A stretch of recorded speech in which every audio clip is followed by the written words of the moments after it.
దేశమంతటిది ఒకదారైతే ఆంధ్రప్రదేశ్ ఆవేదన మాత్రం మరో తీరు. అంతే కదా, పరిస్థితి ఏమైనా పరిణామాలు ఎలా ఉన్నా గానీ మన రాజకీయ కొట్లాట ఎదుటి వాళ్ళ మీద, ఏది మన ప్రత్యర్థి మీద దుమ్మెత్తి పోసే అవకాశాన్ని మనం ఎక్కడ వదులుకోం అని లోక్సభ సాక్షిగా మరోసారి ప్రూవ్ అయింది కదా.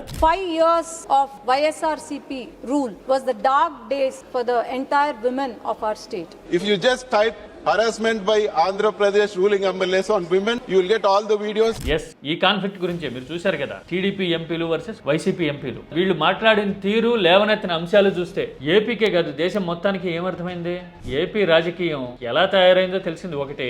రెండోది, ఏపీ ప్రయోజనాల విషయంలో కేంద్రం ఎందుకు గ్రాంటెడ్ గా వ్యవహరిస్తా ఉంది, ఏముందిలే మన చేతిలో ఉంటారు కదా వీళ్ళు అన్నట్టుగా ఎందుకు తీసుకుంటా ఉంది అనే క్వశ్చన్ కి, సందేహానికి సమాధానం లోక్సభలో దొరికేసింది. అబ్జర్వ్ చేశారా మీరు? ఇది మన మద్దతు మీదే ఆధారపడి కేంద్రం నడుస్తూ ఉన్నా గానీ మన ప్రయోజనాలు నెరవేరకపోవడానికి ఈ పొలిటికల్ తన్నులాటే కదా కారణం. It's a serious subject. మన పార్టీల ధోరణిని మనం అర్థం చేసుకోకపోతే గనక దెబ్బతినేది మన భవిష్యత్తే, మన రాష్ట్ర ప్రయోజనాలే, మన జీవితాలే అన్నట్టు జగన్మోహన్ రెడ్డి టీడీపీతో పొత్తులో ఉన్న బీజేపీకి ఎదురెళ్లి మరీ మద్దతు ఇస్తున్నారు ఎందుకని అని చేస్తున్న ట్రోల్స్ కి, మాట్లాడుతున్న లాజికల్ కి కూడా నేను సమాధానం చెప్పబోతున్నా. అందుకని మోర్ దెన్ పొలిటికల్, ఇది రాష్ట్ర ప్రయోజనాలకి, ఏపీలో ఉన్న పెక్యులియర్ ఈక్వేషన్స్ కి సంబంధించిన విషయం. ఏం జరిగింది లోక్సభలో డీటెయిల్డ్ గా చూద్దామా.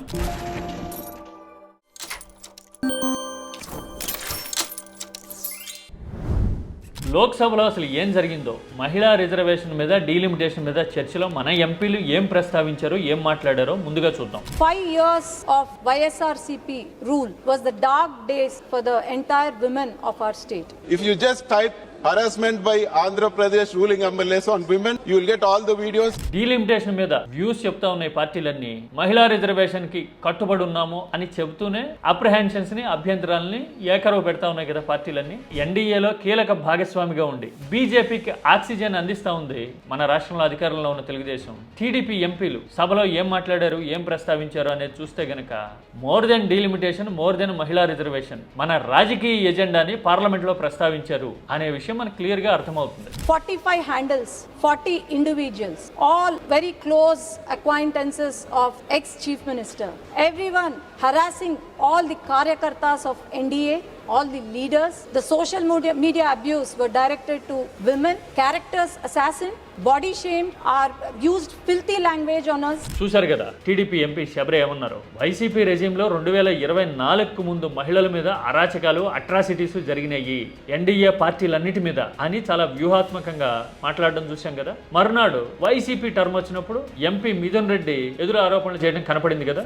4 MLAs were caught audio taped in Andhra Pradesh harassing women. But what happened is that the women who complained were harassed and targeted, madam. None of the MLAs, no action was taken. చూశారు కదా, TDP నాయకులు, ఎమ్మెల్యేలే మహిళల్ని వేధిస్తూ, అరాచకాలు చేస్తూ, వీడియోలతో, ఆడియోలతో దొరికిపోయినా గానీ చర్యలు తీసుకోలేని పరిస్థితి. అసలు ఏపీలో మహిళల గౌరవానికి భంగం కలుగుతా ఉంది అని మాట్లాడడం చూశాం కదా. ఇలాంటి పరిస్థితి ఎంత అవాంఛనీయం. ఎందుకని, ఒకటి, రాష్ట్ర పరువు ప్రతిష్టలకు సంబంధించిన విషయాల్ని మనం పార్లమెంట్ లో, లోక్సభలో ప్రస్తావించాము. రెండోది, లా అండ్ ఆర్డర్ అనేది పూర్తిగా రాష్ట్ర పరిధిలో విషయం కదా. మనం ఈ అంశాన్ని లోక్సభలో చెప్పుకుంటున్నాము అంటే all is not well with in the state అని చెప్పుకుంటున్నట్టు, ఒప్పుకుంటున్నట్టు కదా. పైగా రెండు ప్రాంతీయ పార్టీలు పరస్పరం ఆరోపణలు చేసుకుంటా ఉంటే కేంద్రంలో అధికారంలో ఉన్న వాళ్ళు, జాతీయ పార్టీలు హేళన చేయరు మనల్ని, గ్రాంటెడ్ కి తీసుకోరు, తెలుగే చూస్తారా లేదా మనల్ని. వీళ్ళు ఇలా తనుకుంటూ ఉంటారు, వీళ్ళ సర్వైవల్ కోసం కేంద్రంలో ఎవరుంటే వాళ్ళతో అంటకాగుతూ సెయిల్ అవుతూ ఉంటారు వీళ్ళు అనుకుంటారా లేదా. మన హిస్టరీ కూడా అలాగే ఉంది కదా. ఇవాళ రేపట్లో మాట్లాడుతున్నారు మహిళా రిజర్వేషన్ విషయంలోనూ, డీలిమిటేషన్ విషయంలోనూ బీజేపీకి జగన్మోహన్ రెడ్డి ఎందుకు మద్దతు ఇస్తున్నారు, ఇంత భయం పట్టుకుందా. టీడీపీతో పొత్తులో ఉన్న బీజేపీకి అసలు విపక్షం ఎక్కడన్నా సపోర్ట్ చేస్తుందా అని చాలా మంది మాట్లాడుతున్నారు కదా. పాయింటే, ఎక్కడా ఇలాంటి పరిస్థితి లేదు. దక్షిణాది రాష్ట్రాల్లో చూడండి, అన్నా డిఎంకేతో తమిళనాడులో పొత్తులో ఉంది బీజేపీ, డిఎంకే ఎంతలా వ్యతిరేకిస్తుంది బీజేపీని. కేరళ లాంటి రాష్ట్రంలో అయితే ఎలాగో లెఫ్ట్, కాంగ్రెస్ బలంగా ఉన్నాయి బీజేపీని అసలు మెసల్నివ్వట్లా. కర్ణాటకలో కూడా జాతీయ పార్టీలు ఓన్లీ పెక్యులారిటీ, ప్రాంతీయ పార్టీలు మాత్రమే ఉండి బలంగా ఉండి కూడా రెండు ఒకే పార్టీకి, కేంద్రంలో ఉన్న అధికార పార్టీకి బీజేపీకి మద్దతు ఇవ్వడం అనే డిఫరెంట్ సినారియో ఎంటైర్ ఇండియాలో, ఏపీలో మాత్రమే ఉంది. అందుకోసమే జగన్ గురించి మాట్లాడుతున్నారు. అయితే ఇది జగన్ మాత్రమే అనుసరిస్తున్న పంథా కాదు కదా, టీడీపీ కూడా అంతే కదా. 2018లో బీజేపీతో సున్నం పెట్టుకుని ధర్మ పోరాట దీక్షల పేరుతో ఉధృతంగా మోడీకి వ్యతిరేకంగా ప్రచారం చేశారు కదా చంద్రబాబు, టీడీపీ. 2019 జూన్ నాటికే అసలు బీజేపీకి ఎదురెళ్లి మరి అన్ని విషయాల్లోనూ మద్దతు ఇవ్వడము, అడిగినా అడగకపోయినా గానీ లోక్సభ, రాజ్యసభల్లో బిల్లులకు మద్దతు ఇవ్వడం చూసాం కదా. బీజేపీకి వ్యతిరేకంగా ఒక్క మాటన్నా అనడం, ప్రశ్నించడం తర్వాత కనీసం న్యూట్రల్ గా మాట్లాడడం చూసామా. అసలు ప్రో బీజేపీ స్టాండ్ 2019 జూన్ నుంచే తీసుకున్నాం కదా. మరి బీజేపీ మీద పోరాటం చేశాము అని అంతకి నెల రోజుల ముందు జరిగిన ఎన్నికల్లో చెప్పాము. ఎవరు అడిగారని, ఎవరు పొత్తు కలిపారని 2019 జూన్ నాటికే మార్చింది స్టాండ్. ఎందుకంటే మనుగడ కోసం పోరాటం ఇదంతా. టీడీపీ చేసింది అదే, ఇప్పుడు జగన్ చేస్తున్నది అదే. ఇందులో ఒకళ్ళని ఒకళ్ళు వేలెత్తి చూపించుకునే, ప్రశ్నించుకునేంత స్థాయి, శాంక్టిటీ రెండు పక్కల లేవు రాజకీయంగా చూస్తే, క్లియర్ కదా. మరి ఇలాంటి ధోరణి వల్ల ఏపీకి ఏం నష్టం జరుగుతా ఉంది? జరగాల్సిన మేలు జరుగుతా ఉందా? పోనీ విభజన జరిగి 12 ఏళ్ళు అయింది. కేంద్రంలో బీజేపీ అధికారంలో ఉంటే ప్రతి తడవ టీడీపీ బీజేపీకి భాగస్వామిగా ఉంది, ఎన్డీఏలో ఉంది కదా. మరి రాష్ట్ర ప్రయోజనాల సంగతి ఏంటి? ప్రత్యేక హోదా సాధించగలుగుతున్నామా? పోలవరాన్ని పూర్తి చేయగలిగామా? విశాఖ స్టీల్ ప్లాంట్ ప్రైవేటైజ్ కాదు అని క్లియర్ కట్ గా భరోసా తీసుకోగలిగామా? వెనకబడిన జిల్లాలకి ప్రత్యేక గ్రాంట్ ఇస్తారు, ఉత్తరాంధ్ర, రాయలసీమకి అని విభజన సమయంలో చెప్పడం చూసాము. ఆ తర్వాత అరుణ్ జైట్లీ హయాంలో ప్రత్యేక ప్యాకేజీ ఏదో తీసుకుంటాము అని ఒప్పుకున్నారు కదా చంద్రబాబు, 16,000 కోట్లకేమో. అప్పుడు కూడా ఈ గ్రాంట్ గురించి ప్రస్తావించినట్టు నాకు గుర్తు. నేను ఆంధ్రజ్యోతిలో ప్రత్యేకంగా డ్రైవ్స్ నడిపా వీటి మీద. అంటే ఫోకస్ అంటారు, ప్రత్యేకంగా నిమిషాల కొద్దీ, గంటల కొద్దీ ఏపీకి ఎలాంటి ప్రయోజనాలు చేస్తా ఉంది కేంద్రం అని ఎడిటోరియల్ పాలసీ ప్రకారం నడిపాను నేను. మరి అలాంటి ప్రయోజనాలు ఏమైనా కలిగినాయా? ఇప్పుడు చూడండి, 24 తర్వాత అయితే అసలు ఆక్సిజన్ పైప్ గా కేంద్రానికి నిలబడుతున్నది, మద్దతు ఇస్తున్నది టీడీపీనే కదా. టీడీపీ మద్దతు లేకపోతే కేంద్రంలో కష్టమే కదా. మరి ఇప్పుడన్నా సాధించగలుగుతున్నామా ఏపీ రాష్ట్ర ప్రయోజనాలు? రాజధానికైనా కేంద్రం సపోర్ట్ చేయటం చూసామా?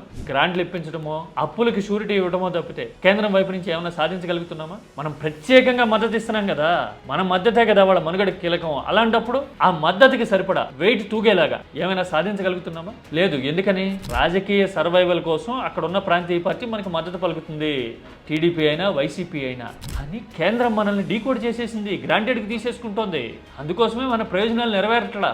మనం మాత్రం చాలా తుచ్చంగా వైసీపీ వాళ్ళని చెడుగుడాడారు టీడీపీ వాళ్ళు అనో, లేదంటే టీడీపీకి భలే చెక్ పెట్టింది వైసీపీ అనో పార్టీల వారీగా విడిపోయి సంబరపడుతున్నాం, జబ్బలు చరుచుకుంటా ఉన్నాం. కానీ నష్టపోతున్నది మనమే, రాష్ట్రమే. బెంగాల్లో ఎన్నికల వ్యూహాలను చూస్తున్న ఒక తెలుగు మిత్రుడు ఒక ఆయన నిన్న మాట్లాడుతూ ఒక విషయం చెప్పారు. ఏపీలో ప్రాంతీయ పార్టీల పరిస్థితిని చూసి తృణమూల కాంగ్రెస్ లీడర్లు వేసే జోకులు వింటే భరించలేమబ్బా, తట్టుకోలేం, ఇలాంటి పరిస్థితి వచ్చేసింది మనకి అని ఆయన అనడం, ఆ మాటల్లో బాధ, ఆవేదన నాకు టక్కున తగిలినాయి. అంతే కదా, తృణమూల్ లాంటి ప్రాంతీయ పార్టీ వీర పోరాటం చేస్తా ఉంది పార్లమెంట్లో, ఢిల్లీలో, రాజకీయం కోసమో రాష్ట్ర ప్రయోజనాల కోసమో. మనం ఐదర్ వేసి ఏది చేయట్లేదు కదా, ఓన్లీ ప్రత్యర్థి మీద పై చేయి సాధించడం కోసం కేంద్రం దన్ను తీసుకుంటా ఉన్నాం అంతే. ఇలాంటి పరిస్థితి ఇంకెన్నాళ్ళు? వన్ సైడెడ్ గా ఇంత మెజారిటీలు ఇచ్చినా గానీ కేంద్రం నుంచి ప్రత్యేకంగా ఏమీ సాధించలేని పరిస్థితి ఒక రకం బాధ అయితే, మరీ ముఖ్యంగా రాష్ట్రంలో పరిస్థితుల్ని, శాంతి భద్రతల లాంటి రాష్ట్ర ప్రభుత్వ పరిధిలో ఉన్న అంశాలని పార్లమెంట్లో ప్రస్తావించి రాజకీయ ఆరోపణలు చేసుకోవడం అనేది